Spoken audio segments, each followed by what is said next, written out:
ஈரோட்டில் டிசம்பர் 18ஆம் தேதி தாவேக தலைவர் விஜய் பரப்புரை செய்யும் இடத்துக்கு கட்டணம் நிர்ணயிக்கப்பட்டிருக்கிறது. அண்மை செய்தியாக பார்க்கிறோம்.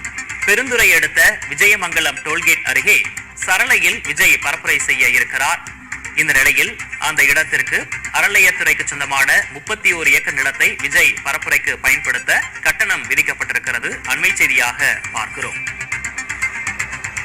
ஈரோட்டில் டிசம்பர் 18ஆம் தேதி தாவேக தலைவர் விஜய் பரப்புரை செய்யும் இடத்துக்கு கட்டணம் நிர்ணயம் செய்யப்பட்டிருக்கிறது. அண்மை செய்தியாக பார்க்கிறோம். பெருந்துறை அடுத்த விஜயமங்கலம் டோல்கேட் அருகே சரளையில் விஜய் பரப்புரை செய்ய இருக்கிறார்.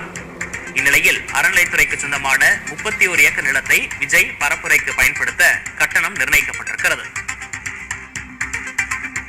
50,000 ரூபாய் டெபாசிட், 50,000 ரூபாய் கட்டணம் ஒரு நாளைக்கு செலுத்தப்பட்டதால் பரப்புரைக்கு அனுமதி கொடுக்கப்பட்டிருப்பதாகவும் தகவல் வெளியாக இருக்கிறது. காவல்துறையின் 84 கேள்விகளுக்கும் தாவேக தரப்பில் பதிலளிக்கப்பட்டதால்